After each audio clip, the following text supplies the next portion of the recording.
All right, we're now recording. Welcome to Design 105. This is Page Layout Tools. Hopefully everyone's in the right class. Thank you for joining me, whether you're here today. We've got Amanda here with me today in the live lecture, or if you're joining me from home on your personal computer. I want to welcome everyone to this class. This is a fun class, and for a few reasons, and I'll tell you why. First one, we're actually going to be doing assignments that apply to real life as far as the industry is concerned. If you're going into graphic design, this is definitely, these are assignments that you will see in a career if you want to pursue this as a graphic designer. So for instance, the first assignment, Amanda, have you had a chance to look at it? I'm just curious to know if anyone's had a chance to kind of peek at the assignment. I know it's only Monday, first day of school, but if you have, good, awesome. So if you have, then you know what we're going to be doing. We're going to be designing for our assessment one, we're going to be doing a newsletter ad. I think we're doing 2 of them.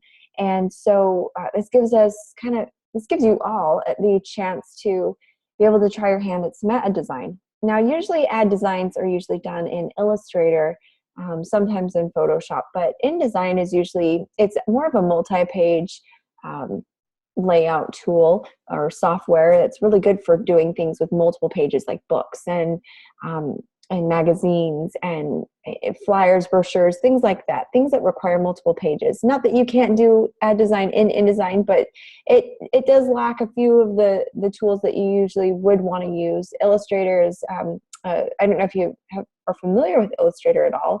Amanda, it looks like you've been doing InDesign for 10 years now, so you're very familiar with InDesign, so that's good. We're not going to be using Illustrator or Photoshop, unfortunately. This is an InDesign only class, so if you do have experience or feel more comfortable with the other software programs out there, unfortunately, we have to do all our assignments in InDesign. So, I mean, I guess it's a good thing and a bad thing, depending on which way you fall in what group. But I usually like to get a feel for my students, how far ahead they are with the game, how comfortable you feel with InDesign. This class caters to beginners. So Amanda, this might be a little bit boring for you at first because we're going to go over some very, very basic information, especially trying to get to know our toolbar. I want to know that intimately. I want you guys to know it inside and out. And so we're going to be working with that to start off. And then we're going to go through the tutorials for the assignments. Hey, Erin, thanks for coming. Thank you for joining us. So Erin, I was just asking Amanda and everybody at home where they think they would rank themselves on a scale of 1 to 10. How well do you feel like you know InDesign? Are you just starting out? Would you be a 1, or do you feel like Amanda, she's been doing this for quite a long time, so she probably would say she's about a 10. Where do you think you fall?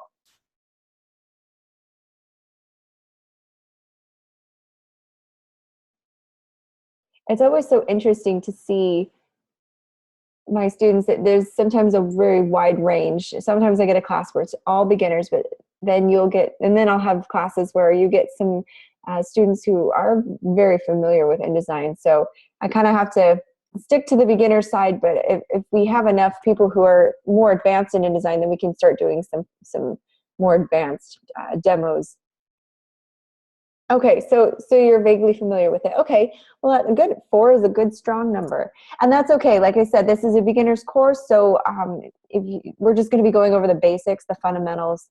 Hopefully, it's not too boring for those who are more experienced. But let's talk about this class real quick. If you are familiar with this class structure of our online format, then you know the basics, where to go for class information.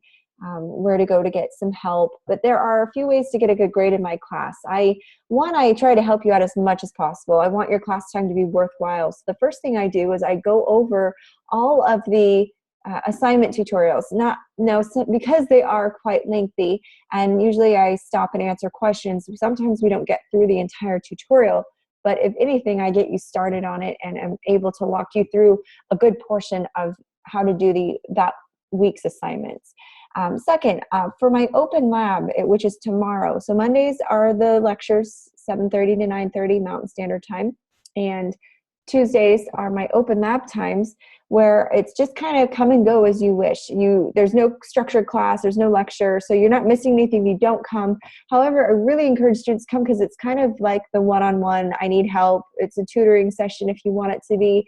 I also offer students a special, well, I offer those who come to my open labs an opportunity to be able to get their assignment graded in class. So if you're working on it and you just finished it up and you want to submit it, I can give you a grade there on the spot for you after I've looked at it. So that's a really neat opportunity to be able to fine-tune your work and get some one-on-one time with me, and then also be able to walk away with a grade for your assignment and not have to worry about it for the rest of the week. So a lot of students have said positive things about the way that I structure the open labs. So again, that's usually my office time where I make phone calls. I'll answer any questions that you come with, but I'm not going to be going over the lecture again. That's what the recordings are for. But if you have questions and want to get step through stuff, happy to help.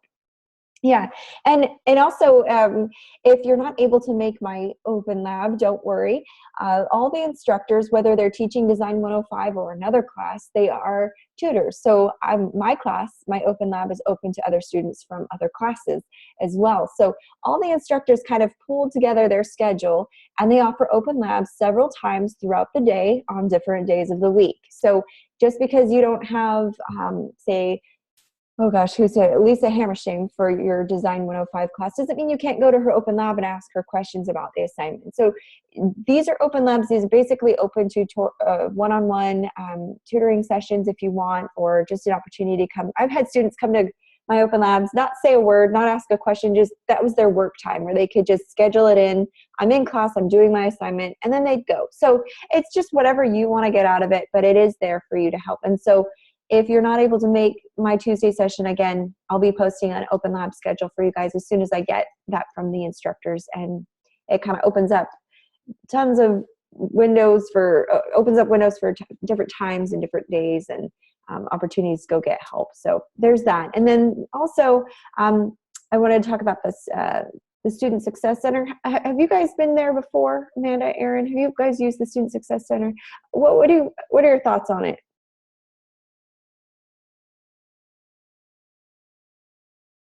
Yeah, and I also know that this class falls pretty late for those East Coasters. So I try to let you know that it's not mandatory to make the open lab. Again, it's not mandatory to make the class lecture, but it will be required to just watch the recording. So if that works better for you.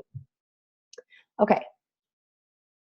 Yeah, it's a good resource if you use it well. I've had I've had mixed comments about it, but for the most part, if you have questions and I'm not able to give you the one-on-one attention that you need throughout the week, because usually I'm Monday, Tuesday, you've got me, and then I'm there answering emails throughout the week, but I don't have class time. So if you can't get a hold of me, we also have the class tutor, Carly Phillips. She's excellent, and her class information has been posted.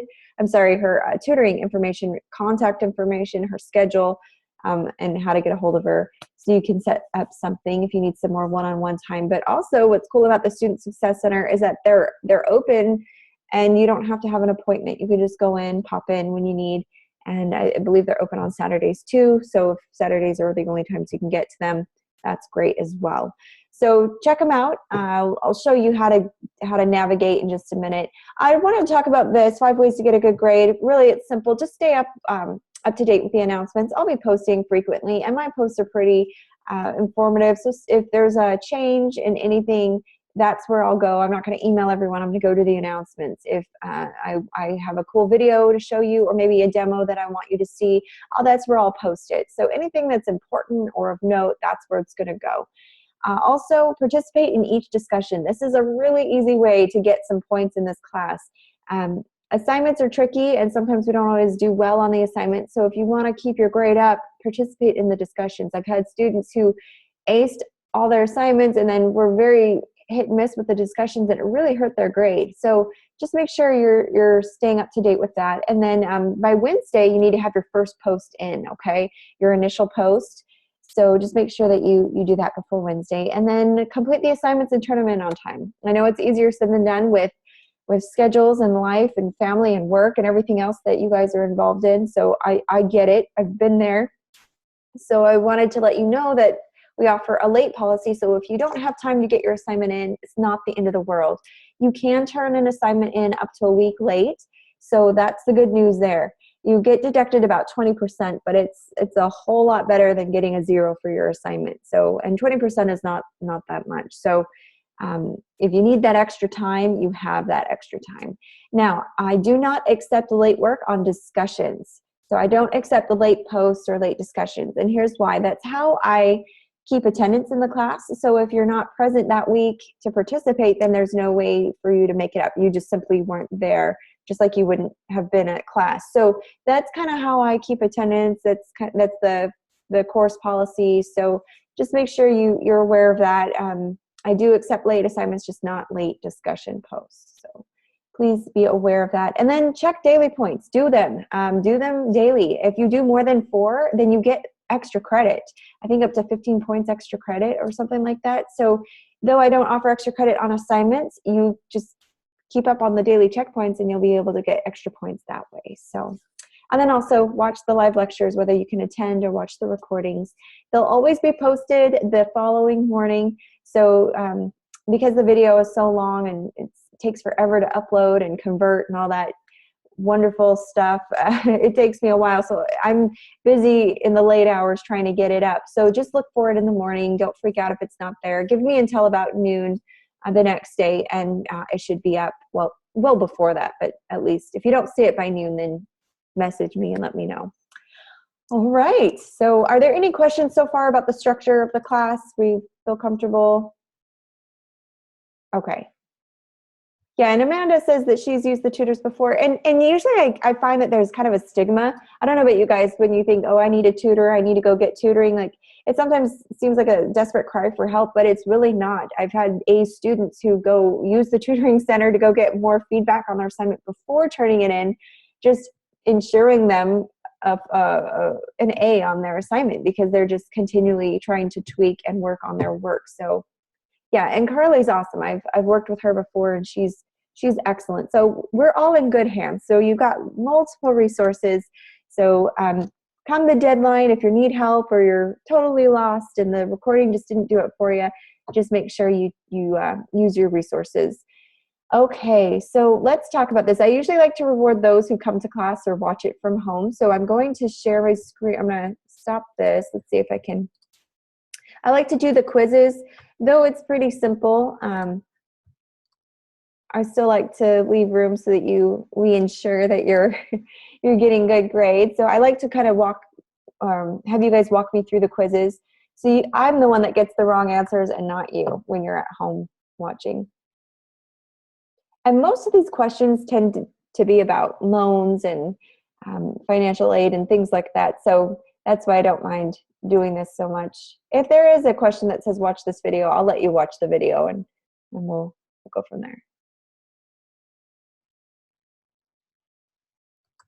Okay, so let's take today's quiz. I'm not sure if you guys have taken it. You can reset your workspace by going to Window, Workspace, Reset. Is this true or false? If you're in InDesign. Any guesses?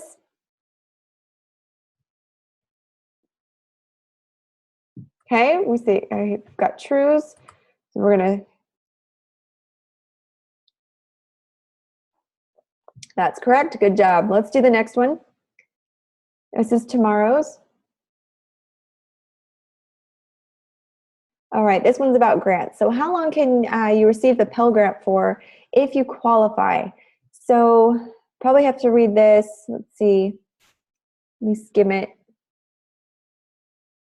Up to 12 semesters. Like, I'll take your word for it. I'm not a fast reader. I'll zoom in so you can see it. Very good, good job.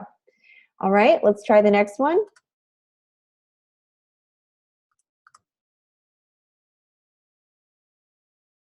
All right, another question on grants. Will you have to pay your grant back if you qualify? What do you guys think?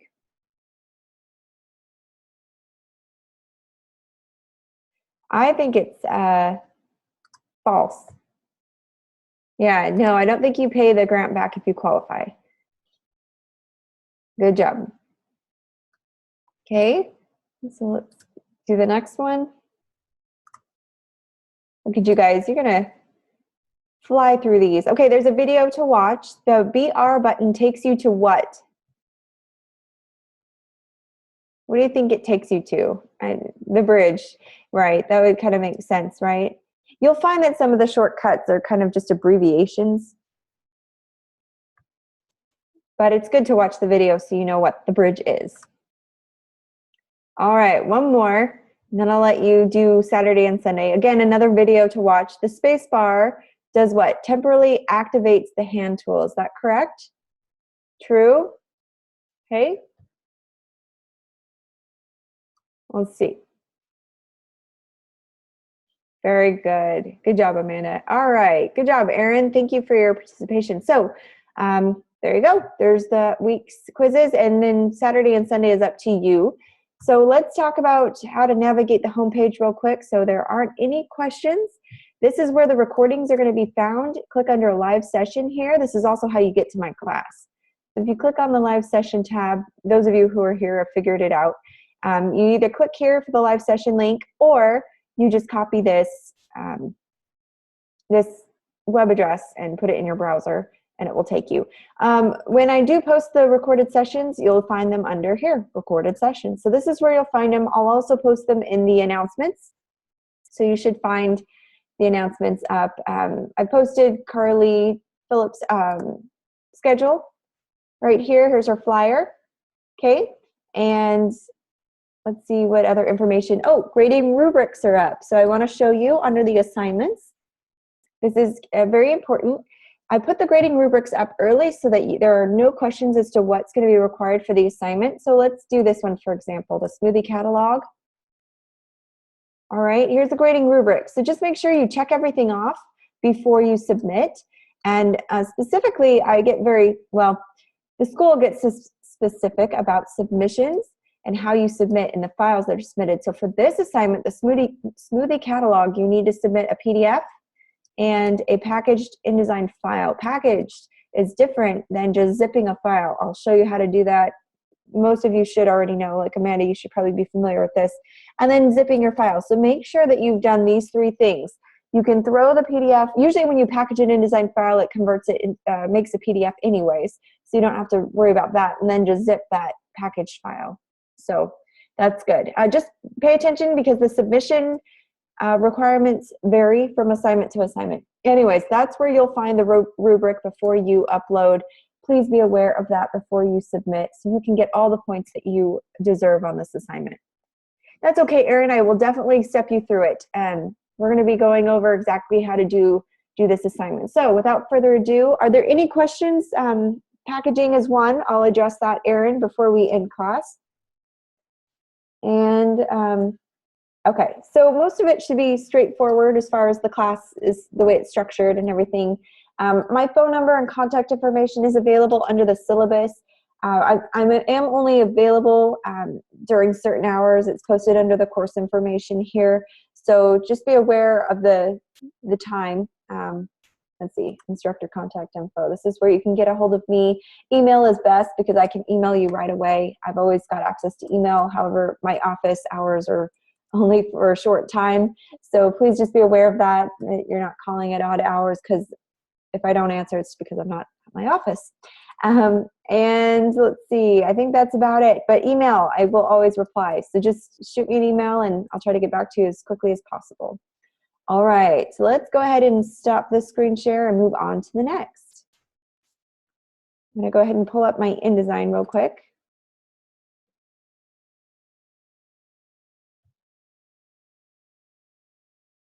Well, I'll step us through really quickly. Okay, so I want to do a basic rundown of InDesign tools. There are a few videos here that are very worthwhile.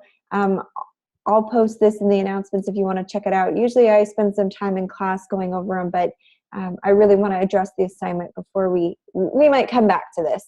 So hang on, my screen is not working, so we'll have to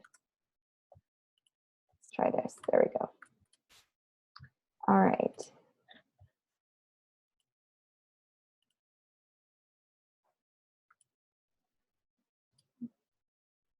One second. Sorry, my application's decided to Quit on me.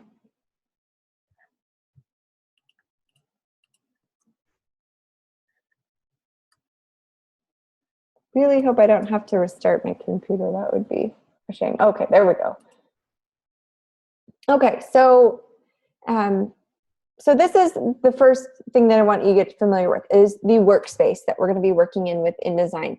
Erin, if you're at all familiar with InDesign, you've kind of seen it look like this before. There's different layouts that you can have. The one is the facing pages, where pages are side by side, as you see here in this second set of pages where they're right next to each other. This is a really common layout for books, magazines, anything that you require spreads or anything of that nature. When you're doing flyers or anything under 10, well, I should say under 5 pages, you probably want to have the pages alone and not facing. And I'll show you where to select that setting. And so when we're doing our newsletter, I'll probably have you deselect facing pages. You won't have them facing. Okay, and so Erin says you're using PC. Yeah, the only thing that will differ, Erin, are the keyboard shortcuts. So if I'm saying a keyboard shortcut, I'll try to be aware of the PC shortcut for you. Yeah, I believe that the only thing, yeah, it's just the shortcuts. Here's your toolbar, all right? And this is what we're gonna be working with. I'll pull up once my InDesign loads, pull it up. Okay, so here's some basic InDesign tools that I want you to get to use. So are you guys able to pull up InDesign and follow along with me? Does it allow you to? If your screen is full screen and all you see is the Zoom screen, go ahead and hit escape on your keyboard and see if it minimizes that screen for you. And see if it'll allow you to pull up InDesign next to the Zoom screen. It doesn't?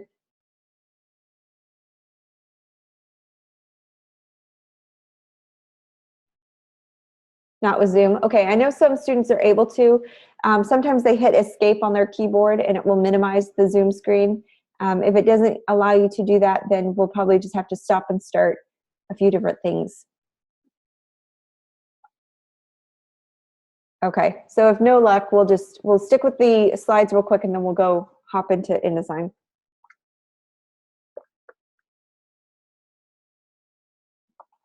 Okay, that's good to know. I wonder how students are able to do that, because some are able to work alongside with me, but for the tutorials or the demos, I'll go over a demo and then I'll allow you a chance to work on it. Okay, escape only closes the chat. Okay, that's interesting. I'll look into that so that we can see how we can work together. All right, well, with the design tools, you've got 2 different arrows. One is a black mouse, okay? And this one's used to, whoops.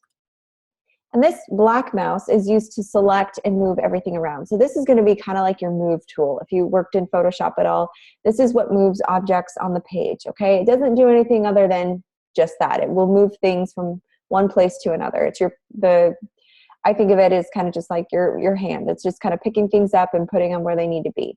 The white mouse does a different job though. This one's used to select what's inside of a frame, and I'll show you what that means in just a minute. It grabs little anchor points. There'll be anchor points on shapes and pictures and objects on your screen, and so this white mouse can manipulate those anchor points. It can also select what's inside of it. It can move a picture within the frame. That's kind of cool. So this does a lot more, but your most common tool that you'll be using is the black mouse, and that's just the black arrow, and that will be able to move things around, but that's all it does. There's some tools we're not going to get to in this class, but I just want to talk about type tool will be one you'll be using. Type tools, just think of it like a Word document. It's just for typing, but it can do other things. When you see these little arrows, well, I guess they're little triangles at the bottom right of a tool, that means that there's hidden tools behind it.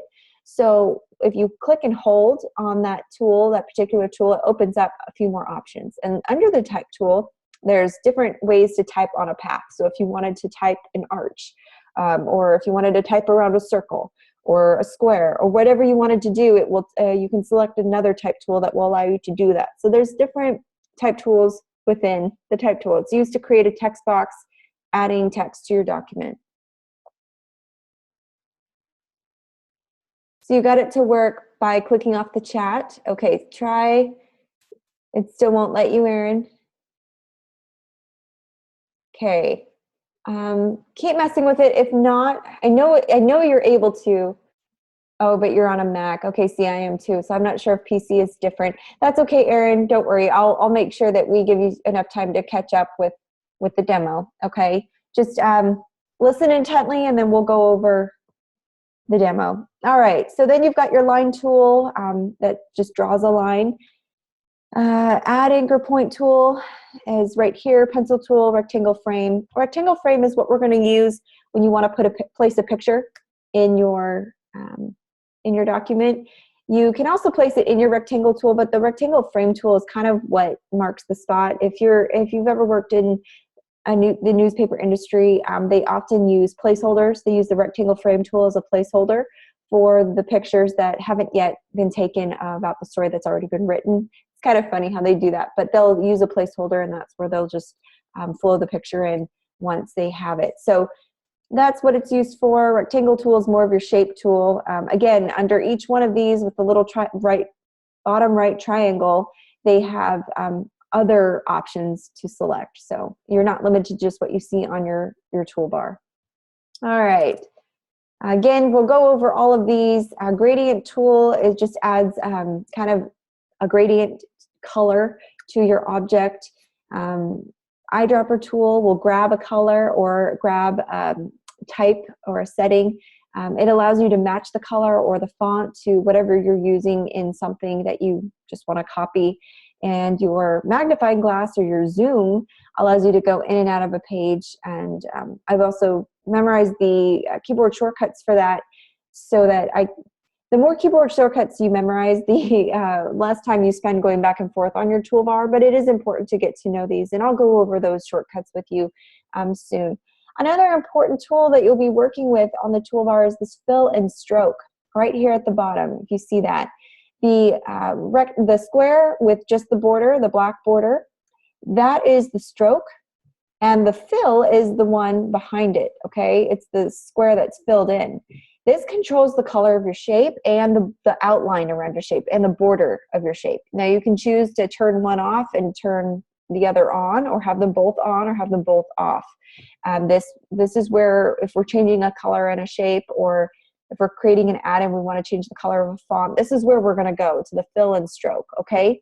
So this is just kind of how to get vaguely familiar with what these tools are. We'll be working with them quite intimately throughout the mod, but I just want you to be familiar with them and get to know the icons, so that when I say, hey, grab your eyedropper tool, you know at least what it looks like, okay?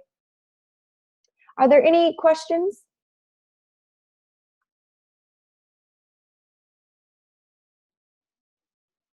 All right, again, very basic stuff.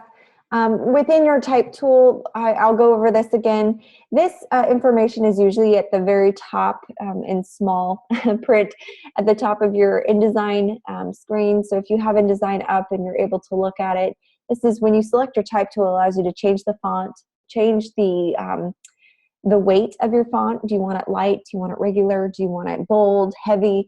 Whatever options that gives you, it allows you to change the weight of it and the font size. And so that's what you see here. You also have options to do all caps, underline. If you want to do superscript or subscript, that means, or any strike through, kind of a lot of the similar settings as you would the Word document, but it's all kind of condensed into one little area. It also gives you options to do paragraph alignment. So basically everything you can do in Word has been put into InDesign. It gives you those options in your type tool settings.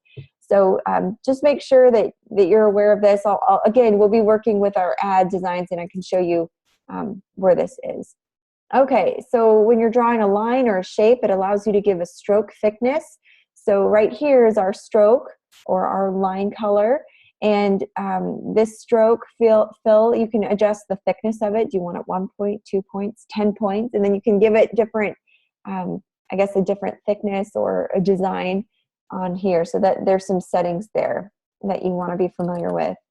All right, we're not going to talk about that. We've already Daily checkpoints, we're good with that. Okay, so again, this is just, this shows you some of the hidden tools. When you hold down, click and hold on a tool that has that bottom right arrow, or I'm sorry, that bottom right triangle, this shows you those hidden tools that are within the tools that have that symbol. So again, too many tools to go over in one class, but we will go over the basics that you'll need, like your shape tool, your type tool. We'll learn how to draw shape and type some text.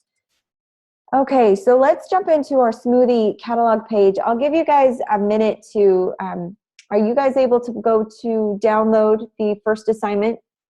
Will Zoom allow you to do that? Okay, so if you can, I recommend downloading this first page, the Smoothies picture. Okay, you can't? All right, that's fine.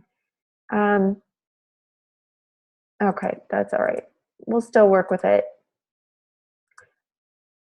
Just watch, and then you can always rewind me later, I suppose.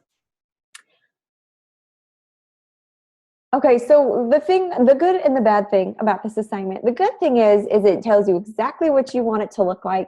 You're supposed to copy this exactly, all right? So it leaves no room for error as far as what it looks like and what it should be like when you submit it. Only thing is it doesn't allow for any creativity, so unfortunately we won't be able to veer off of the design at all, but this is actually a fun design in the sense that you can get to know the tools very well. And it looks like I might need to download the Smoothie assignment as well. So I'll show you how to do that. We're going to go to, let me get my web page up real quick. Sorry about that. And here we go. All right. Yes, Erin, take notes. Okay, so I'll try to go slow. All right, so you're going to want to go to assignments, and it gives you the files that you need to download. And I thought I had these downloaded on my computer, but I guess I don't. So I'll be doing it with you. I'm going to go to the Smoothie catalog page. It gives you all the specifications. We're going to go over how to do the new document. First things first, though, you want to download the Smoothie JPEGs that you see. These are all the pictures that you're going to place. Here is the JPEG of the example that you're supposed to place. So the first things first is just download all those JPEGs. There's 2 of them, okay? All right, and then next thing you're going to do is go to your InDesign and get it up. I need to create a document real quick.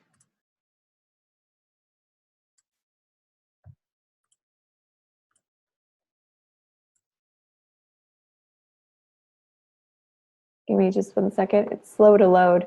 I've got so many things open.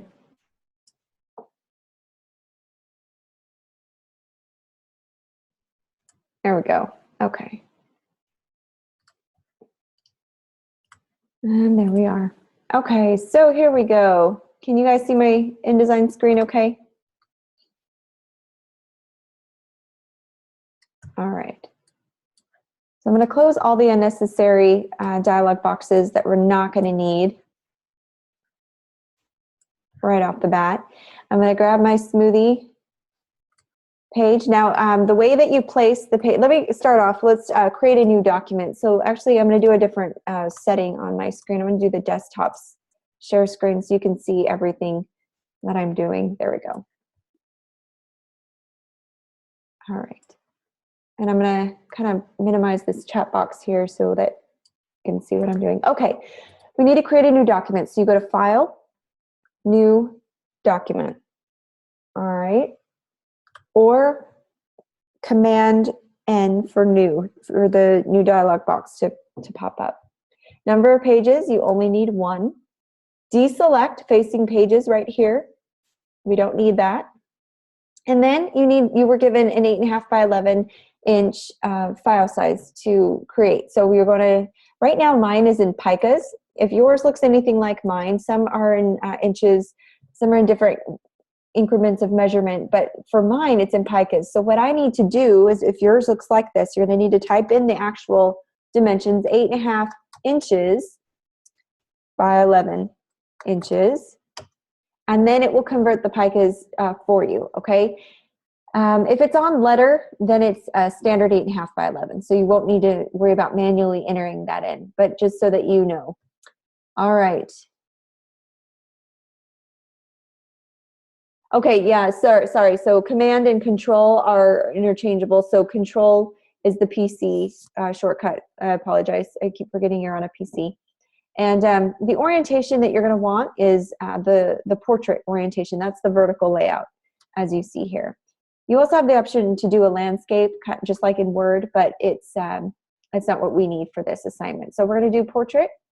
Columns, let's see, how many columns are we doing? I think, let me check the example real quick. Is it 3 columns or 2?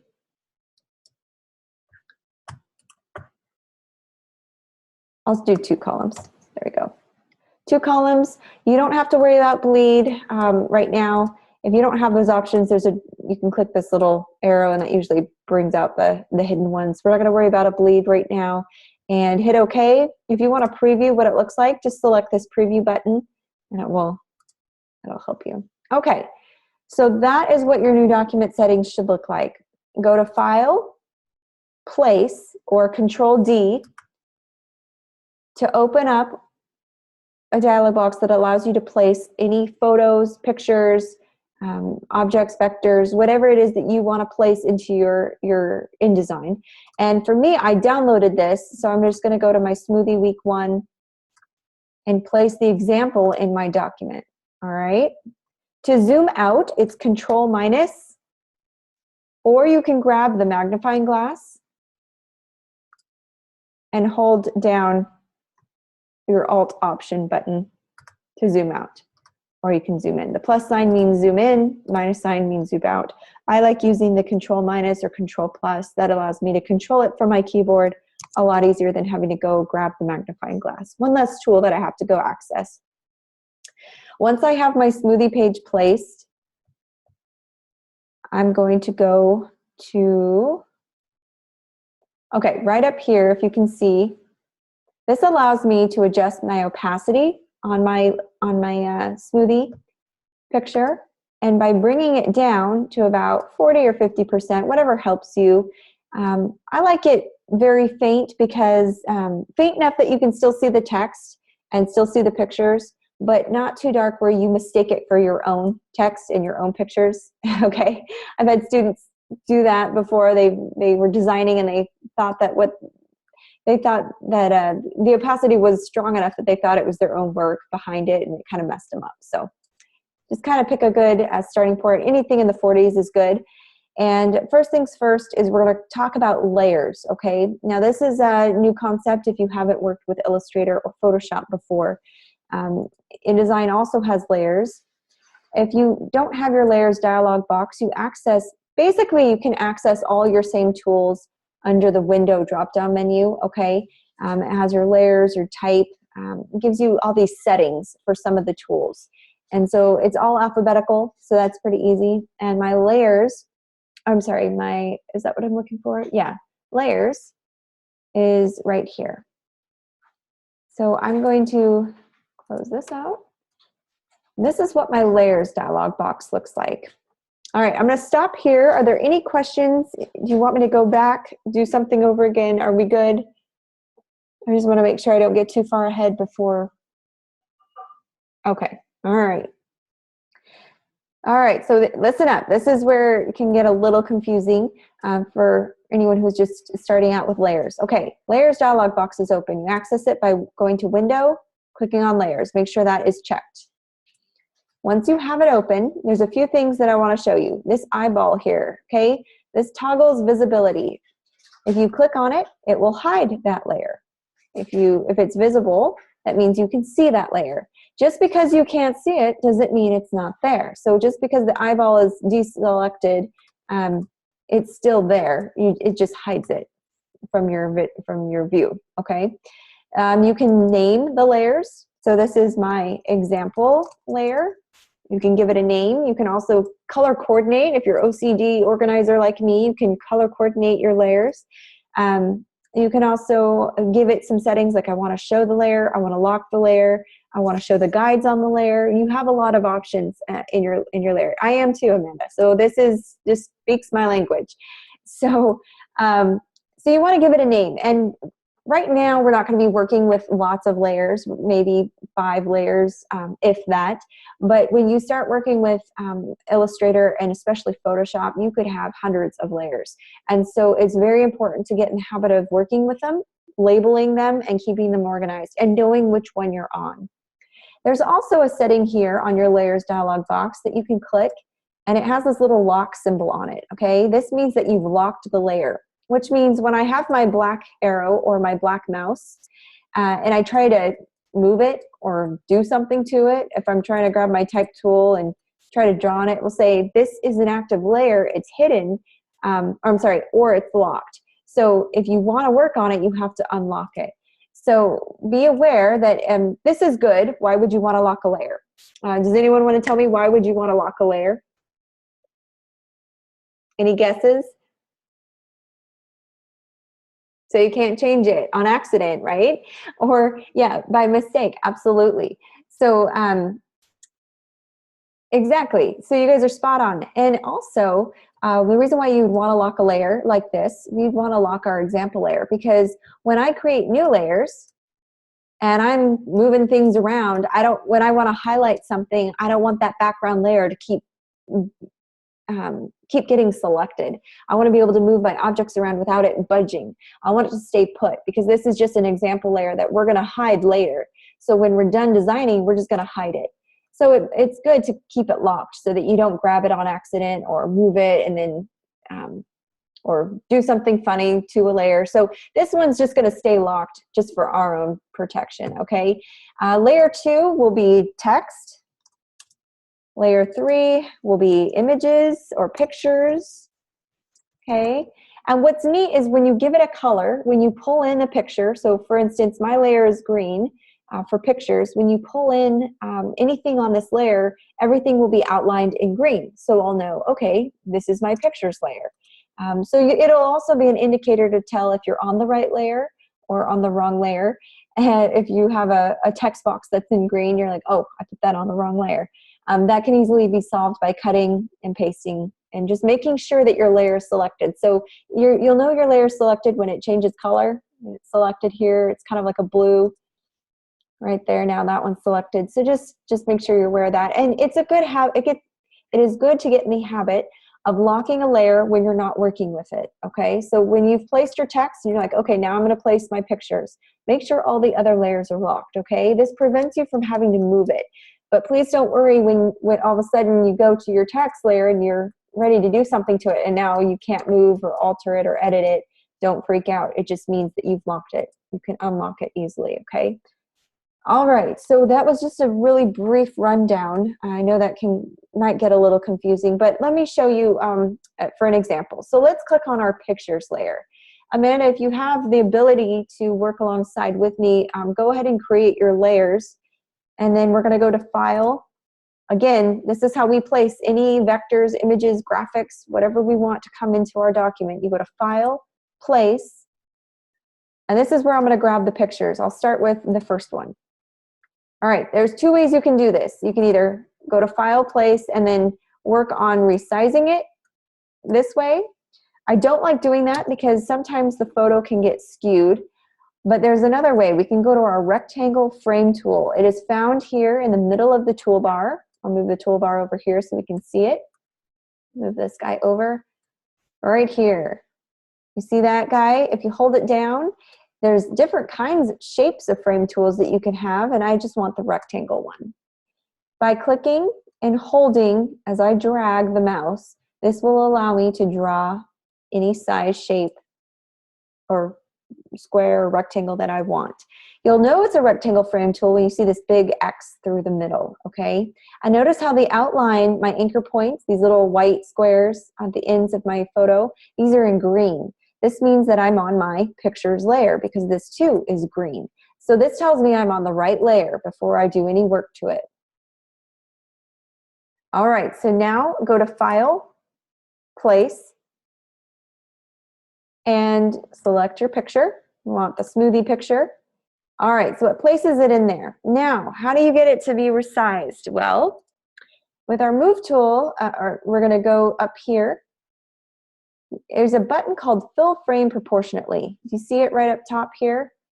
There's all different settings: fit content proportionately, fit content to frame. Each one will give a different result, but this is the one we want because it's going to fill the frame but keep the photo proportionate. And as I do that, it fills my frame.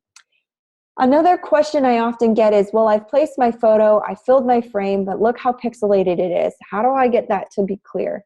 It's just a view setting, and this is just a quick display. And sometimes with quick displays, it's kind of showing you quickly what it will look like. Sometimes it uses a low resolution display for you. It's very simple. You right click on it, on the picture, and go all the way down to display performance right here. Click on high quality display, and that will clean it up. Now, if it doesn't clean up after you've placed it, that means you're using something way too small. It is pixelated by nature, so you wouldn't want to use that photo. But in this case, you shouldn't have any trouble with the photos that have been supplied to you. All right, so one thing to be cautious of is just make sure these anchor points, I'll zoom in very closely so you can see these little anchor points. You want to make sure they go all the way up to that red edge, okay? And we're just going to place all of our photos. So we're going to practice doing that. Amanda, if you're able to work with me, this should be a simple exercise for you. Just grab your rectangle frame tool, click and drag. And I want to show you too what I'll be looking for in the grading. I'm going to place this photo, file, place, and I'm going to go grab the other picture. Okay, again, it's too small for my frame. So what do I do when it's too small for my frame after I've placed it? Where do I go?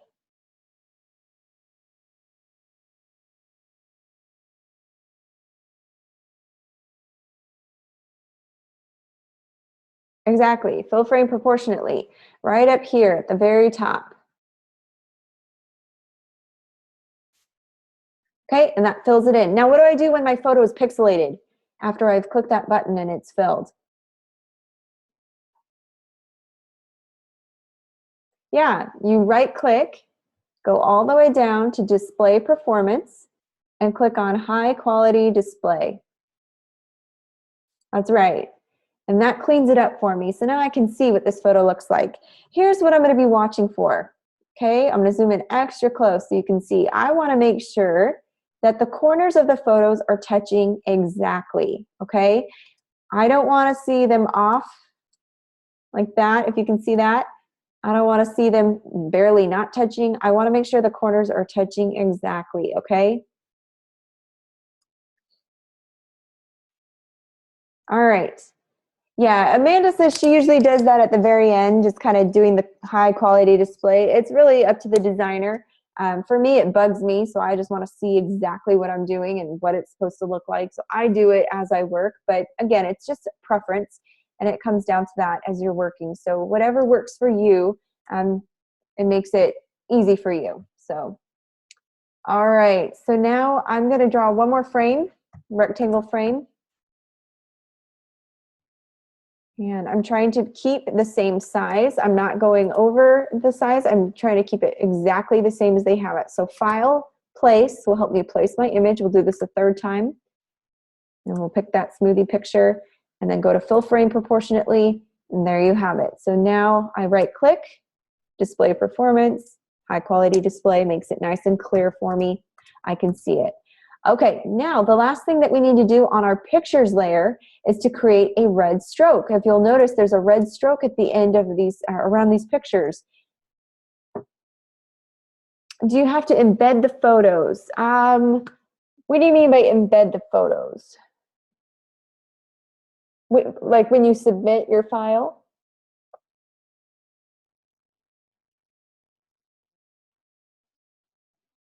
Once you've placed your photos, yeah.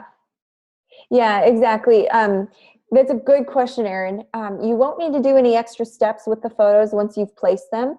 But there will be an extra step when we're packaging our file. And Amanda's right, when we package our file, it's going to take all the images that we've used and it's going to put it in a nice folder for us.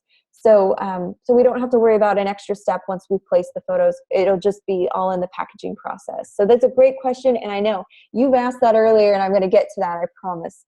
We'll do the packaging thing right before we are ready to close today. But don't let me forget. So to create the stroke on our pictures, to save a step, I'm going to hold down my Shift button and select each photo. What this does is it allows me to, holding down Shift allows me to select multiple objects on a page and apply a setting to them all at once. So I don't have to do that 3 times. I don't have to apply a red stroke 3 times. I can just select all 3 photos and then apply 1 stroke to it. So the way that I do that, we're going to grab our toolbar. Okay, there's a few places you can do it. One is at the bottom of our toolbar here. You want to make sure that whatever you want to change, whether it's the fill or the stroke, it needs to be in the foreground. So we want our stroke box to be in the foreground. You can either access it by double-clicking it, and then so you can move your color picker up, and you can move it around until you get to a red that you want to copy. Or up here, you can also access your stroke, and it will give you some swatches, some basic CMYK swatches. So I'm just going to select the red one that they have preset for us. And I'm going to give it a weight. I'm going to try to match the weight in the assignment. I think 3 is good. A weight of 3. And there you have it. So now my stroke has been applied, my photos have been placed, and that portion is ready to go. I'm going to do the background color the very last because usually that kind of gets in the way and gets a little confusing to students. So we'll do that very last. Yeah, it probably is thicker, but just kind of use your eyes. Let's see. Would you suggest a 2 point on that? There we go. Let's say 2. 2 is good. 2 or 3, it's fine. As long as it roughly looks the same. Obviously don't make it look 10, but that would be good. Okay, we'll keep it at 2. Erin likes that. Amanda thinks it looks better. We'll keep it. Thank you, ladies. All right, so now the next thing we need to do is our text. Now, what's the first thing we need to make sure we do before we apply text to our page? What do you think would be the next step? Yes, exactly. Okay, good job. You guys are with me. So we want to make sure we're on our text layer now. Now, before we go, before we switch, we want to lock our pictures layer, okay? This will allow me to not be able to move the pictures now. I'm highlighting and I'm not able to move a thing. That's because I've locked it, and that's a good thing. That'll keep me from moving things accidentally or deleting something accidentally or whatever it is. It won't allow me to make any changes to it now that I'm finished with it.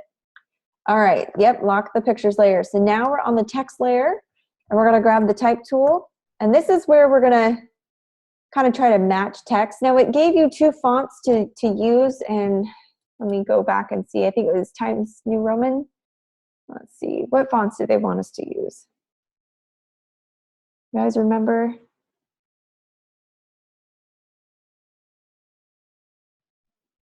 Okay, Times New Roman and in Arial. Okay, that's fine. Times New Roman and Arial. All right, so with this one, let me back up so you know what I'm doing. I'm gonna grab my type tool, just select it, and it, just like drawing a rectangle box, it's just gonna click and drag, generally about the size that you want. And I'm gonna try to kind of frame the text that's already there. Make sure that you capitalize everything that's supposed to be capitalized. If you're going to type this in manually, make sure that you run it through spell check before. By holding down, for a PC, it's Control A. For Mac, it's Command A. That highlights everything within your text box. It's easier than clicking and dragging the mouse, but it does the same job, okay? Whatever you're comfortable with. Now I need to go and adjust the weight and the font size of my text. So I'm going to go over here. Up here on my, if you hover, I just want to tell you also, if you're not sure of the name of a tool or want to know what a setting is called, if you highlight or hover over it, it will tell you the name of it. So this is our character formatting controls with the A, and you want to make sure you're on this setting. And this will allow you to adjust font size and font family and the weight of the font and the tracking and the leading. This is where we can adjust the name. Now you can either scroll down the list to get to Times New Roman, or you can manually type it in, Times New Roman, and then it will give you your options. We want regular, I think, and then we'll make sure it's, we want italicized, italics. All right, so let's bold it. I think we might need to bold it, or bold italic, there we go. And then you just want to increase your font size until you get to about the right size. You may have to manually, if you don't see, these kind of jump, make big jumps between the font sizes. So if you don't see a font number, that you're not limited to what you just see here. Basically, you can manually enter in any number up here. So I'm just going to keep going until I get roughly the same size that of the text. Now I'm not going to be a stickler for is everything matching just right. I want you to have a general, just make sure you get the general weight and the general font size here. So this is about 74 point Times New Roman bold italic. That's what I have up here. So we'll stick with that, okay? And then down here, it's Times New Roman as well. So I'm going to click on my type tool. I'm going to click and drag a frame around this phrase. This is good for you. And I'm going to highlight it. This seems to be a regular. We're going to go to, let's do Times New Roman, and I'm going to use regular. And I'm just going to increase the font size until I get roughly about the right size. Okay, and I'm just gonna, by using your arrow keys with your type box selected, you can move it left or right, up or down. This allows you to get a little closer than, a little bit more accurate than using the move tool or your black mouse. All right, so now that I have this font placed where I need it to be, I need to change the color. So how would you select the text that's inside a type box to change the color? What would you do? What would be the keyboard shortcut for that? That's right, Command A, Control A. Hey, thank you for coming. Is it D? Yes, okay, thanks for coming, D. All right, so we're gonna highlight this, Command A or Control A if you're on a PC. You're gonna go, now where do I go to change the color of the font? Where would I go?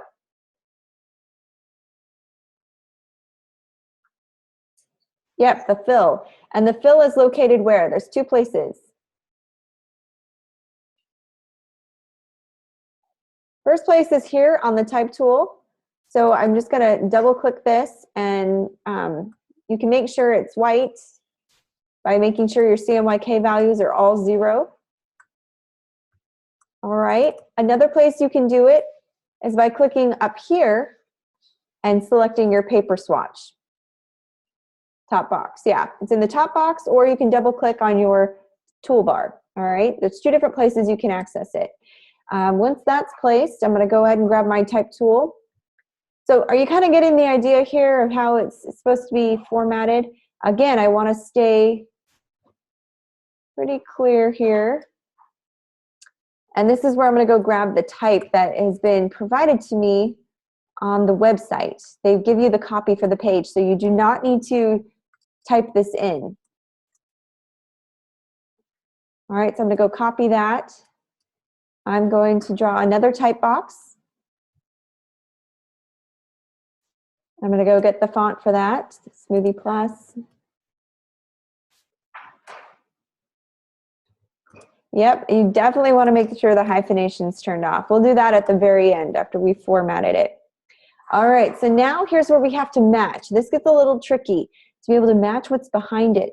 By highlighting the headline of your paragraph, Smoothie Blast or Smoothie Plus, you want to go grab Arial, and you want to bold. Oh, I think I mixed the paragraphs. I'm sorry. So that's Smoothie Plus, and this is Smoothie Blast. So just a simple copy and paste will do. You can use the keyboard shortcut Command C or Control C, and then Command V, Control V to paste. Or you can also do it under your edit drop-down menu, cut, copy, or you can right-click, copy, and then right-click, paste right here. Different ways you can do it. All right, so now for the Smoothie Plus, I'm going to choose my Arial font. And do bold, and then I'm going to give it, again, I'm just going to kind of match the size. I think it's about 14 font, looks right to me. And then the inside of this, of the paragraph, is also Arial. It's a sans serif font. And you kind of want to get a rough idea. I don't care if it ends exactly. I'm not going to be a stickler on that. I just want to make sure that it's roughly the same size. All right, so, and in the same place. So I'm just going to kind of bring things around right about there. Okay, and then for the item numbers, I don't think the font changes much. I'm just going to do Times New Roman. And I probably want to check to make sure one is bolded. Let's see. These are all bolded. So it looks like they're 12-point font, but they are bolded. And then you're going to need to format them a little bit, whether it's just giving a little tap with the space bar, making sure they're all lined up. You want them all to kind of line flush with each other.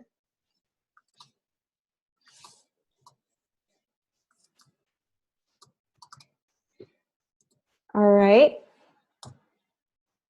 And that should be good. Other than that, that kind of matches it well enough. And then, like Amanda said, you want to make sure that your hyphenation is turned off, and that's important as well. You can find that by highlighting the paragraph, and then under Window, or well, it's up here at the top of your screen. If you can see that little box, it says hyphenate. Just deselect that, and it will take off your hyphenation for you so that you don't have any, I call them danglers. My instructors used to call them danglers. There's words that get kind of cut off. So instead of saying smoothie, you have smooth, and then at the other line it says the.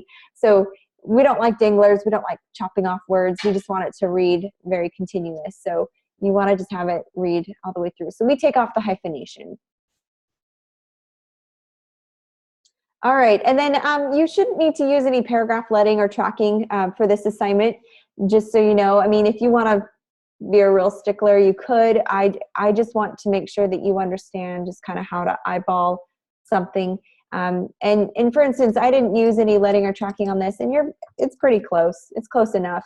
I had one student who was he had kind of a condition where it was a real medical condition where he had to have everything perfectly aligned, and the fonts had to match exactly. And so he figured out what kind of font this was, and he tried so hard to use the leading and the tracking to match it exactly. And it turns out that the JPEG that's provided to you is stretched a little bit. So it didn't give a very natural looking effect when he tried to match it all. So don't stress yourself out or take the time to do that. Just get as close as you can. Like for instance, this is as close as I would care to see. So you're welcome to continue to fine tune it if you feel the need, but it will probably look stretched to you in the end because he did spend a lot of time on it. But I think this is acceptable, more than acceptable. And then you'll just need to do the same thing to this. Now, to save yourself a step, I usually like to highlight the next portion and grab my eyedropper tool. We talked about this earlier. This tool is really handy because it will save you formatting steps, and it will copy the formatting and font and color. So I want to copy this Smoothie Plus here. So what I'm going to do is highlight Smoothie Blast with my type tool. I'm going to grab my eyedropper tool on my toolbar, and I'm going to click on the area that I want to copy. And it automatically formatted it for me in the same font, the same weight, and the same size. So that's a pretty handy trick. Next, I'm going to grab my type tool and highlight the paragraph portion of this, grab my eyedropper tool and click on the portion I want to copy. And there you go, it formatted it for me, same everything, which is really handy. Now be aware there is a return between the item number and the paragraph. So I'm going to highlight item number and the item numbers. I'm going to grab the eyedropper tool and click on it, and there you go, it formats it for me. So that's pretty handy. Now once you've formatted it, again, just use the space bar to kind of get it to line up roughly where the other one is. And that is the assignment. We do need to place the background color, but that's it on the text portion. Are there any questions on how to access tools, how to get something to line up?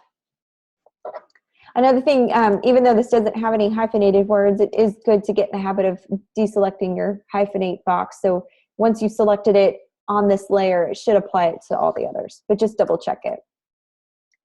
Okay, so pretty simple, pretty straightforward. Now that we're done with this, we're going to lock our text layer, okay? And we're going to create one more layer, and this is going to be our background layer, okay? To rename it, you just double click the layer, name it background or whatever you need it to be, and then I'm going to zoom out so you can see. Now, what do you think what tool would I use to create the background? What do you think? What tool do you think I would use?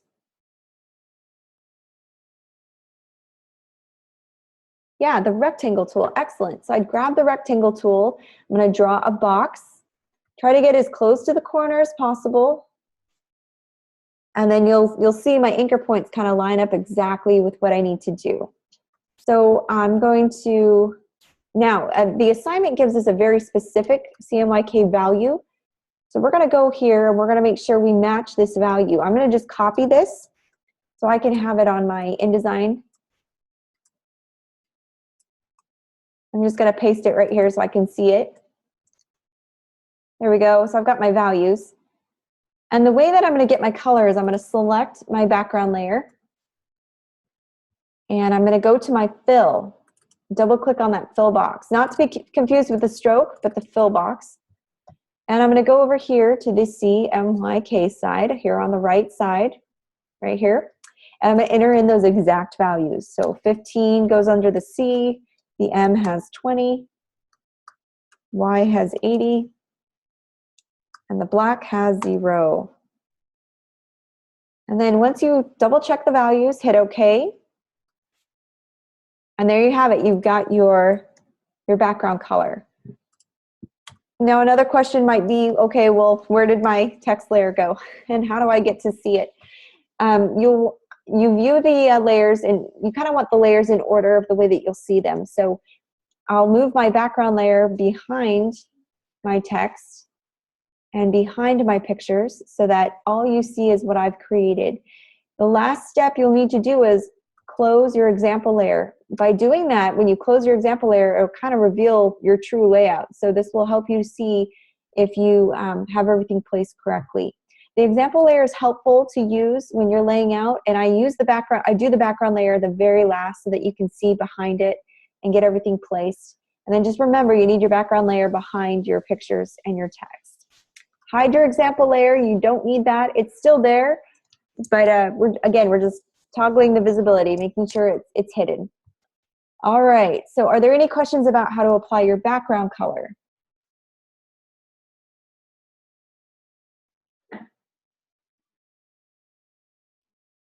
Nope, okay. All right, so it looks like we're nearing our 10-minute break, so this might be a really good place to kind of take a break. When we come back, I'll answer Erin's question, and I'll package it for you, and I'll show you how you need to submit it, what files you need to create to submit it. And then we'll be done with this assignment, and we'll move on to our assessment one, which is the fun part. I like this one. This one's ad design. So I'll do one ad design for you and kind of set you free on the other one since you have to do 2 of them. And then we'll see where we're at with class time after that, and then open it up for questions. That should conclude us. So we'll come back, let's see, in 10 minutes. We'll start the clock. So maybe if you guys weren't able to follow along with me, go ahead and try to work on it. When I come back, I'd like to share screens to see where we're at with things. So Erin and Dee, if you're able to work on it over the next 10 minutes, get things placed, I'd like to take a look at it and then see if you have any questions at that point. And same to you, Amanda. If you've been working with me, I'd like to see it as well. Okay, no problem. Whoever wants to participate is more than welcome to. Okay, so let's bring this whiteboard in and we'll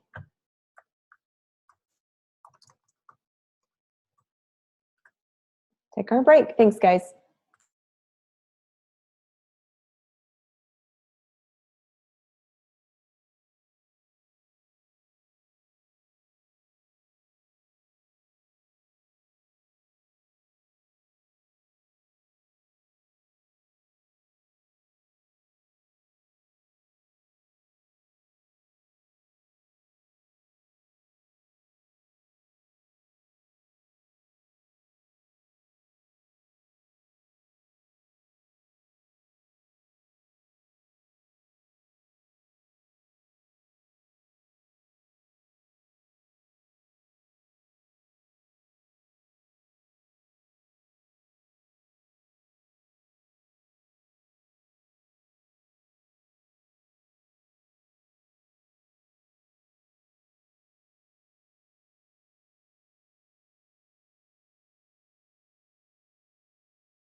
Okay, so it looks like we're back. I believe that was 10 minutes.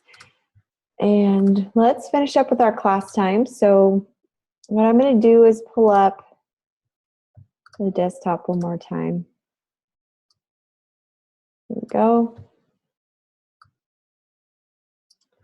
And under the assessment one of our or of the course homepage, it goes into to explain what it is that we're going to be doing.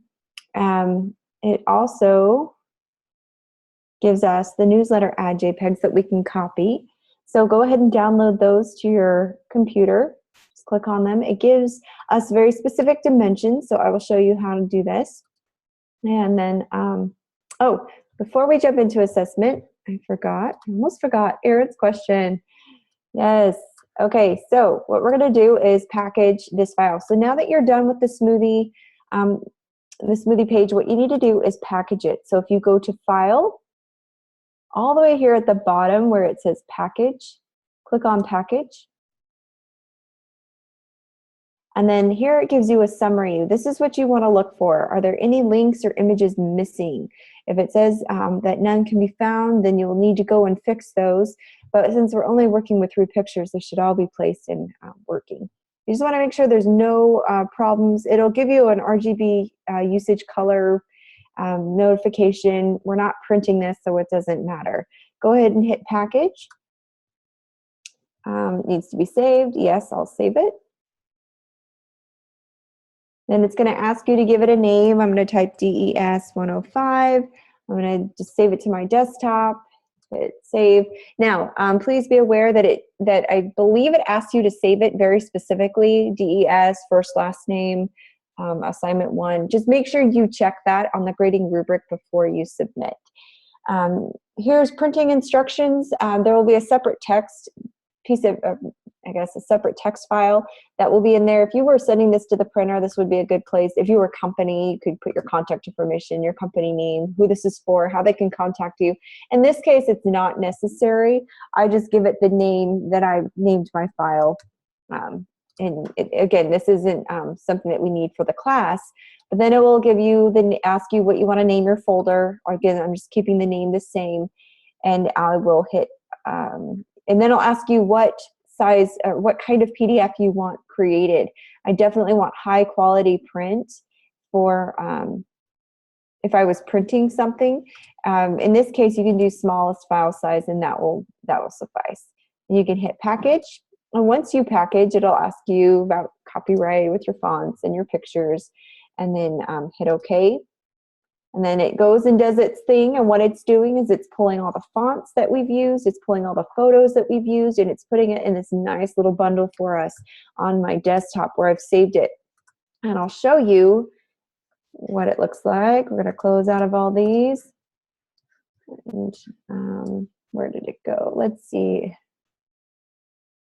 Okay, here it is, Design 105 folder. Is it going to let me move it? Won't let me move it, but it's right here.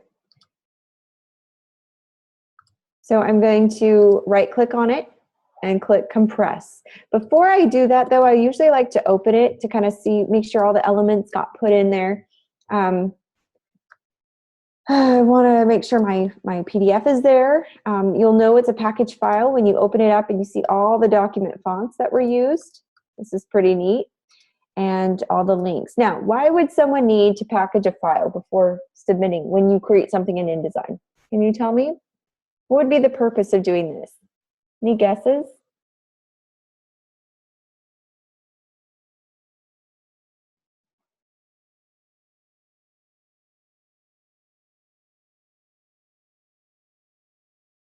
Yeah, clients want all the files, absolutely.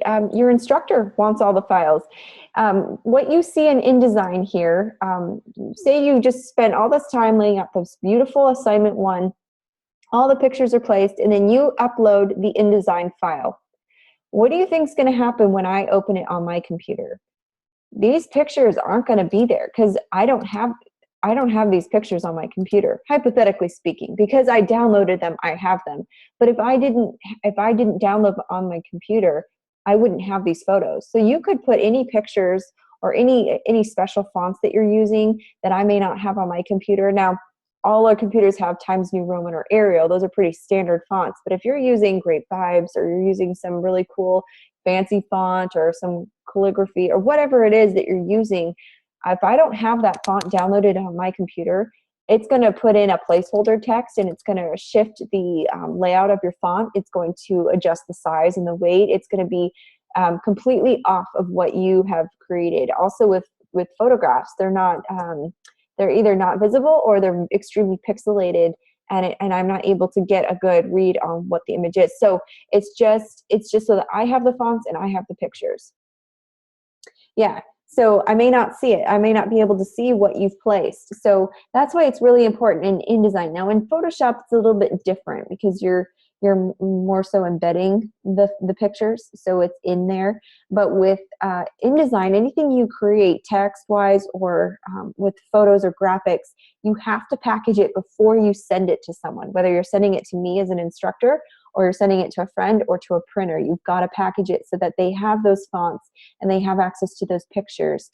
If you don't, I'm not able to see what you have. So that's why it's so important that you can't just submit your InDesign file. I don't want to see the InDesign file submitted. One, it takes longer to upload, and two, it's not complete once I get it. So that's why it's important, and that's why there's method to this madness. So once you've checked your InDesign folder, you'll know it's been packaged correctly when you see your links folder and your documents folder. And you've got your PDF in there, so you don't even have to create a PDF. It's all packaged and ready to go. And then I believe it says to submit a JPEG. Let me see. Let me just double check that.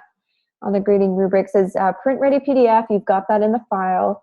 Packaged file. We've done that. And then the zip file. Okay, so that's all we need. Yeah. So once you have your folder, you just right click on it and hit compress. Does everyone know how to create a zip folder or zip file? Yes, okay. If not, just let me know. But just right click on any folder and it should zip it for you. You'll know it's a zip file when it looks like a zipper. Has a zipper icon. Okay, so that's that file. Erin, does that answer your questions as far as embedding photos? We won't be embedding photos like in Photoshop, but we will be placing them and then packaging them later. So that way I have the photos and everything's visible on my end once I get your assignment. Okay, any other questions about those steps? Anything that you might have questions about? Now, in the future, if you just wanted to create a simple PDF, you won't need to do this for the assignment because packaging it will automatically create your PDF. But if you wanted to just create a PDF, you could either click on, I think it's export, and then just make sure it's on PDF print here under the format, save it, and that's how you would create a single PDF. Yeah, I think that's it on this one. So are you guys ready to move on to the next assignment? Okay. So for the next one, what we're going to do, again, it looked like Amanda already had these downloaded. If you don't, go ahead and download these if you can. You've got 2 ads, and you do need to do both ads, okay? Please don't mistake it just for one ad. I will probably, depending on how much time I have, only do 1 ad, maybe 2 if we've got the time. But just make sure you can get to them. Now, I'm going to do the one with hearts because, and I actually don't remember which one that is. This one. Okay, we're going to do newsletter ads too. I'm going to show you how to do the stars and the hearts, okay? Second one, that's what we're going to do. And let's get the dimensions really quick. I usually like to copy it, and then I'll paste, well, I guess I'm not going to be able to paste it in this case. So I will just kind of bring my screen down. Does everyone remember? Step me through how to create a new document. How do you create a new document? Get your document set up. So you tell me where to go. Yep, Control or Command New, or you can go File, New Document. Okay. Now that I have my document box up,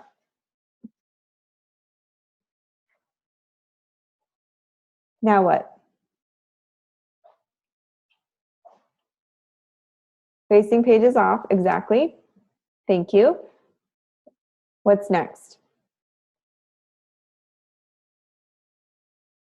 Yeah, set your doc size, right?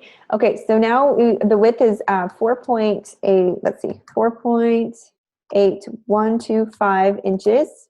Don't forget that inches at the end. You can either type the whole word or abbreviate it, IN, and then tab it over. And then, oh, that's the height? Okay. Oh, you're right. Okay.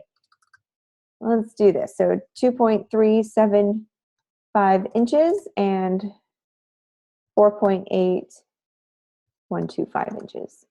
And hit tab. And then what's my orientation? Is it portrait or landscape?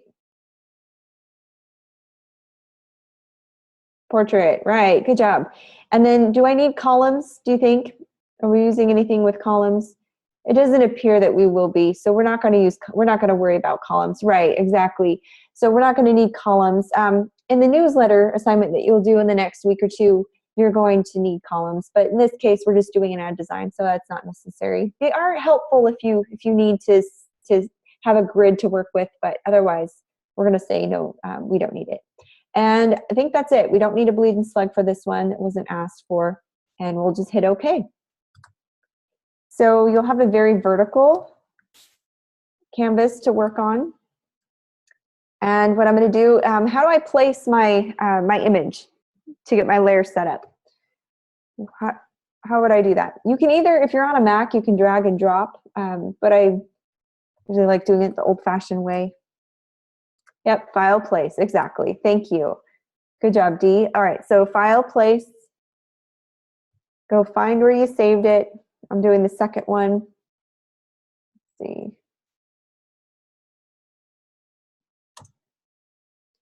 All right, and just by clicking once on my keyboard, it kind of is the right size. So I don't need to do a whole lot of resizing on this one. Now I need to get out my layers panel. Where do I access my layers dialog box?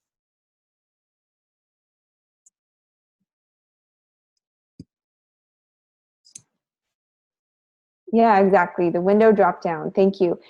Let's go to, okay, it says layers are up. Where did I put my layers? Let's see, where are you? Thank you. Hang on, I've got Zoom in the way. This chat box and everything else. There we go. Let's see, where are you popping up that I can't see? Is it behind the chat box? Hold on, there it is. I have too many windows open. Okay, there's my layers box. All right, so the first layer we need to do is create the example layer, right? We're going to rename this one. And I like naming it because we want to know this is the one that we're going to want to hide later at the very end. Create a new one. What do you think we should name it?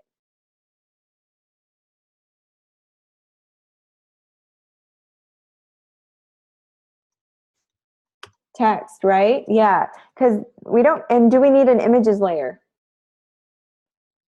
for pictures? Is that next? No, because we don't have any pictures in this one. In this case, it's all type, right? So we won't need, so we only have really two layers that we're going to be, well, we'll have a background layer.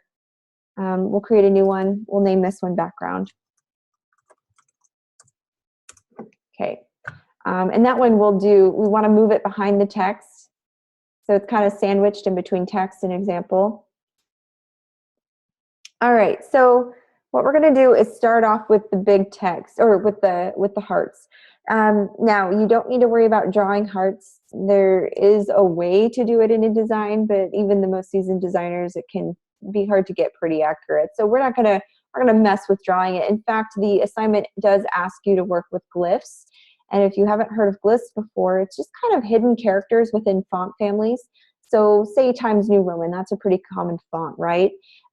Within that font family, there's lots of different characters. And so I'll show you where to access that. What you're going to do is grab your type tool. And I kind of click and drag around these hearts. And you're going to go to type at the top here, your drop-down menu, and you're going to click on glyphs. You see that right there?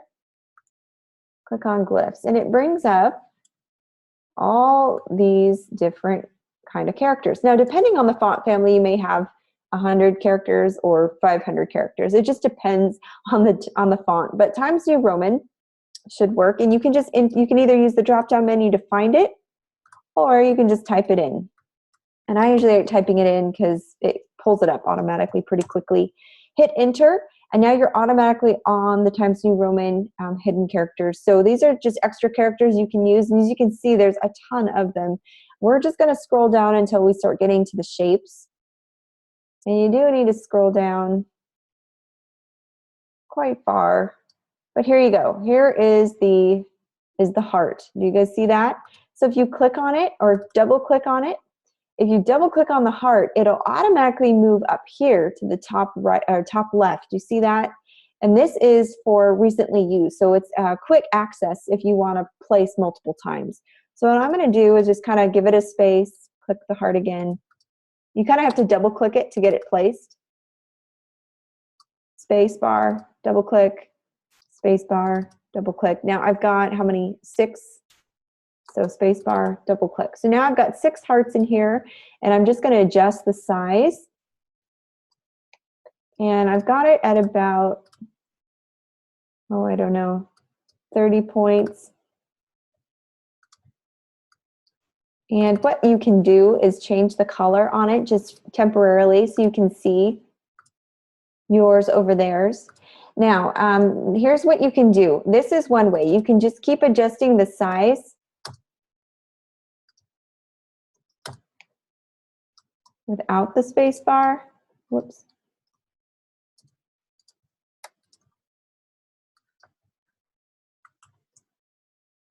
Like that. And it's about 40 point is what I've got.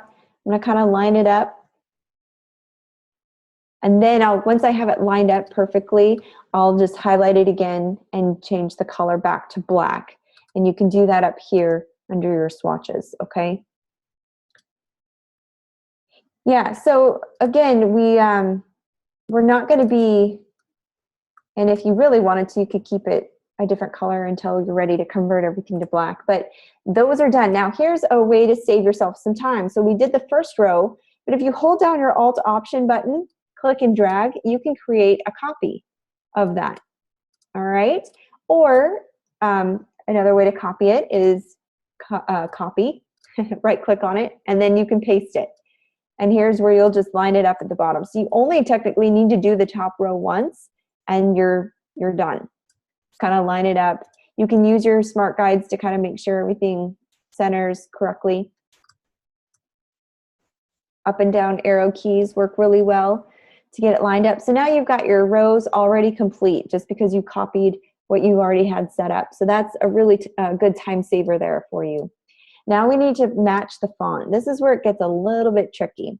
I recommend doing individual text boxes for now, since we're trying to match font. Later on, you'll get a little bit more comfortable. You could keep all the text in one text box, but just for sake of trying to eyeball something, we'll just keep them in separate text boxes. All right, so what I'm going to do is I'm going to type in, let's see, the word big. And I think they wanted us to use Myriad Pro. Again, you can use your drop-down menu or you can type it in.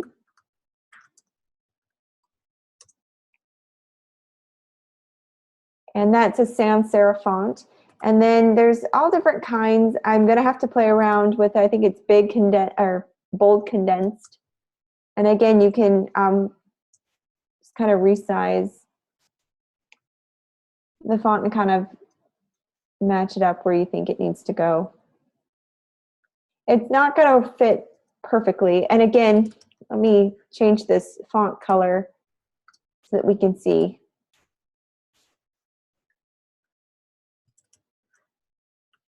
You'll just need to kind of play with the font size a little bit.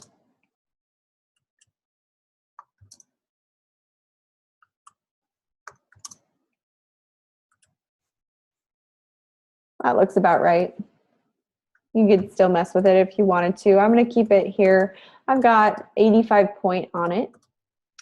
And then now, how would I copy that same size font for this one?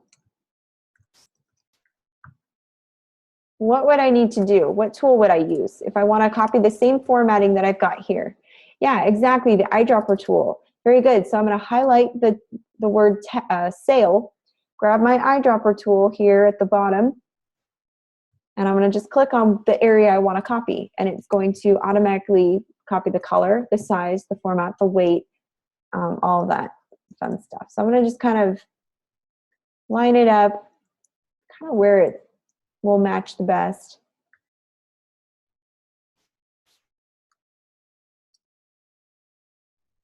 And if you use your align tool on this one, it's probably not going to match up exactly. So you do kind of have to eyeball this.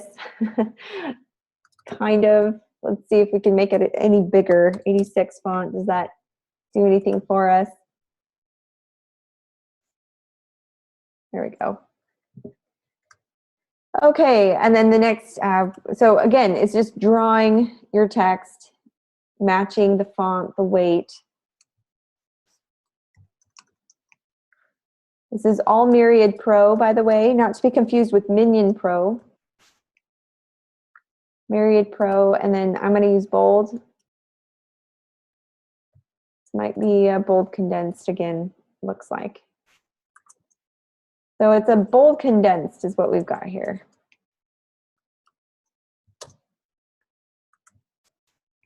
And it does help to change the color on it so you can see it.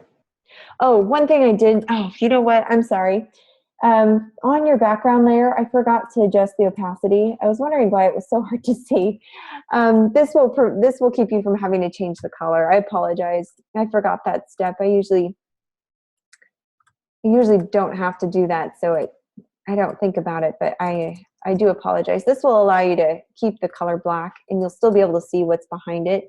So in this case, don't change the font, the color of the font. All right. This one we're probably going to just have to line it up. It won't match exactly. Just make sure you have kind of a rough size and weight.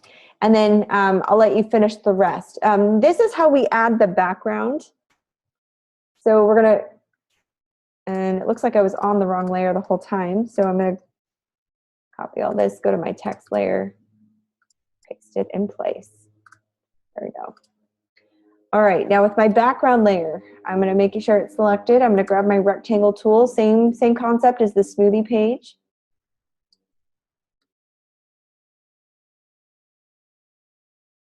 I'm going to grab my background, or sorry, the rectangle tool, and I'm going to give it, looks like a gray. I'm going to go up here to my black, and I'm going to give it a shade. You can adjust the tint on this to kind of match what's behind it. It doesn't have to be exact. I'll do a 30 tint on it. Now I want to click on my stroke and give it a black stroke. And a pretty thick border. I'll use 4. And I'll hide my background and lock it and my example so that I can move things around. So you can add the rest of the text, and once you're done, you're going to hide the example layer and bring your background into view, okay? So that's kind of getting the first one started. And what I wanted to show you too, so sorry, Erin has a question. Can you use the eyedropper tool to get the exact color? Yes, you can. You can grab from a photo if you want to grab the red in someone's shirt. That's also when you would use the eyedropper tool. You can also use it to copy color and formatting of a font. So, or a stroke if you wanted to copy color and weight or design of a stroke, you can do that, or fill. So eyedropper is very handy. So to answer your question, Erin, if I had this, make sure I'm on my layer. If I had this rectangle and I filled it with this hot pink, and I wanted to make my text this specific color of pink, I would highlight my text, grab the eyedropper tool, and I would copy that exact shade of pink. Same thing if it was a picture. If I wanted to go to my smoothie page, And if I was laying out smoothies and I really wanted to copy, I really wanted to make the word smoothie the light pink that's in the milkshake, what I would do, or the smoothie, I would grab my eyedropper tool and I'd go and grab the shade that I want, and it will automatically copy that color. So it's pretty handy in that sense. Yeah, it's pretty neat, and it's fun to play around with. All right, so that's that ad. I did want to show you how to draw a star real quick before we finish. That's in the other ad, so I'll go to File, Place, grab this other newsletter ad so that you guys are aware of how to draw. Whoops, wrong one. File, Place.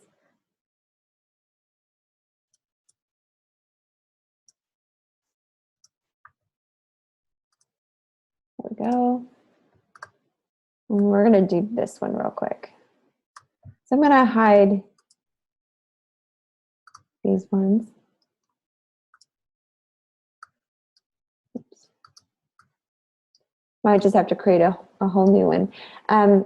Oh, that was another thing. If you want them to be in the same document, when you create your document, go to File, New, Document. You can either set up as the number of pages, do 2, okay, before you set it up. But if you haven't already, and seeing as how we skipped that step, you can add a page here in your InDesign document. It's right here, Create New Page. Do you see that at the bottom of your Pages dialog box?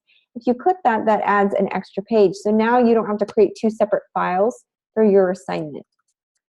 So I'm just going to put this example here on my page 2, and I'm going to show you how to do the stars. I'm going to adjust the tint, and I'm going to go to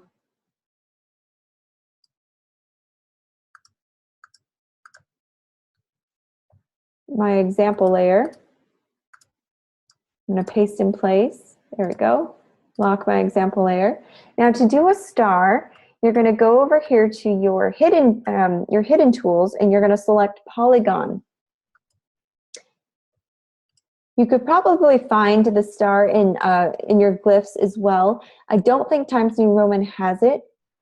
So if you wanted to learn to draw a star, I think this is fun anyways to learn. Grab the polygon tool and click once, and you'll specify how many sides. A star has 5 sides, and then this allows you to give it an inset. I can't remember what it's supposed to be. Let's see, let's try 50. Okay, so if you give it an inset of 50, it should give you a pretty accurate star. And then you can give it a fill. In this case, they want white, so I'm going to go up here and give it a white fill. And to resize an object proportionately, you want to make sure you hold down the Shift button as you click and drag.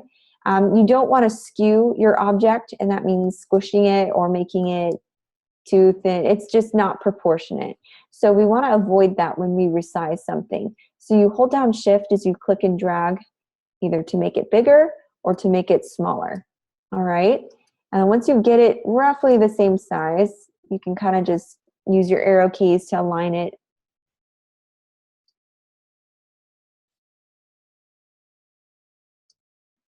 And then again, you hold down Alt Option and click and drag across. And this is kind of the way I just copy it over, get it lined up, and then I'll highlight all of my stars. By holding Shift, you can select all 4 stars. You can copy and paste them. So you only have to do the top row once. And then the bottom row should be pretty easy. So that's how you'll create a star. So I want you to take a minute to try to draw a star. Can you guys do that? Are you able to close out Zoom at all? I guess we've been over this. So Amanda would probably be the only one. Dee, are you able to draw a star?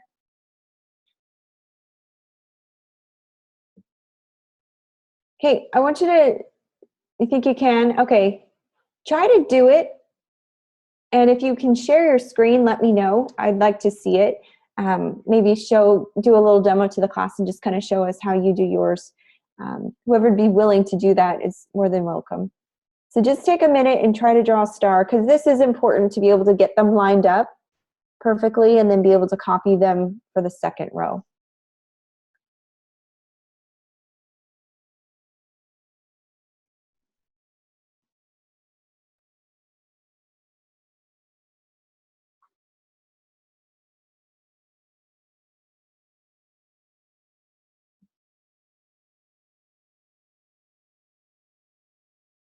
Okay. Does anyone want to share, or can anyone?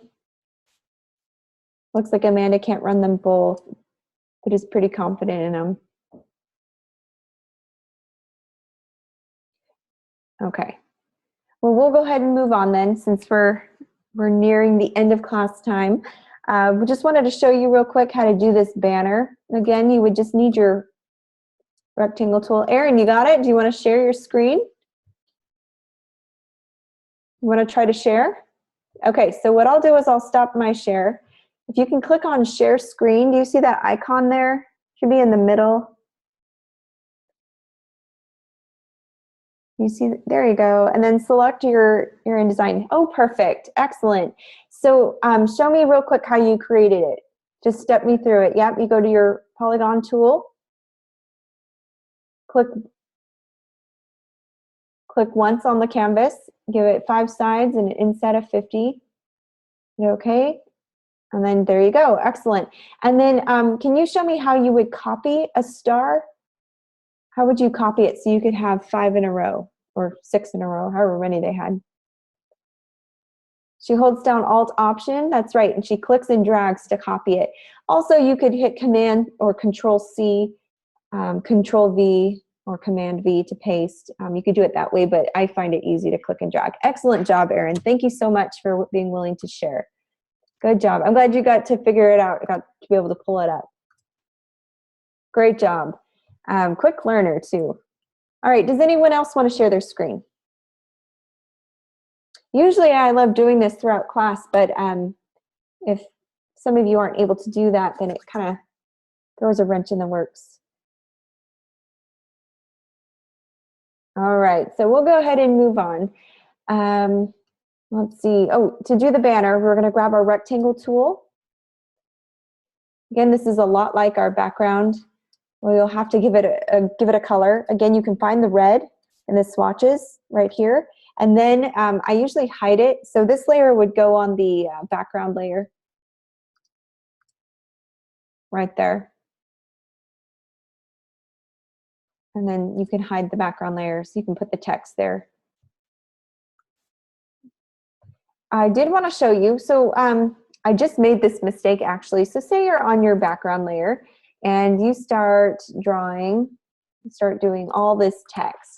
All this text is on the wrong layer. So I'll go ahead and put it.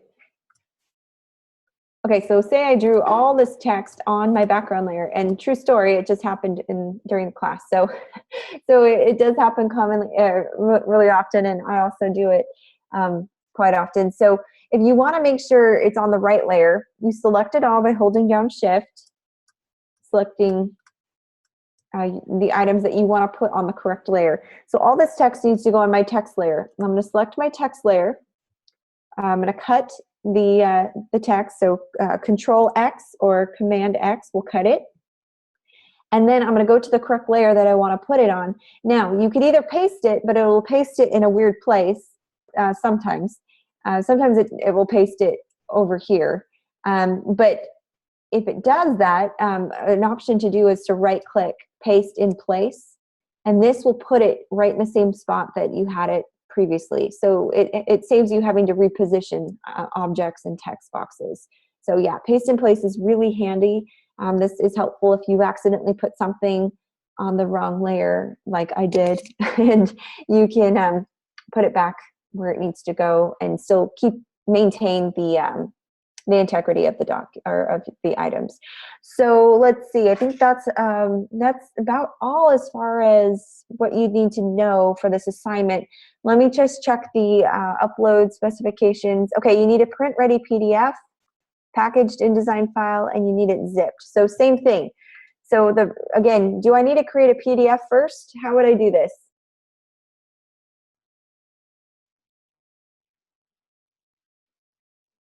Yeah.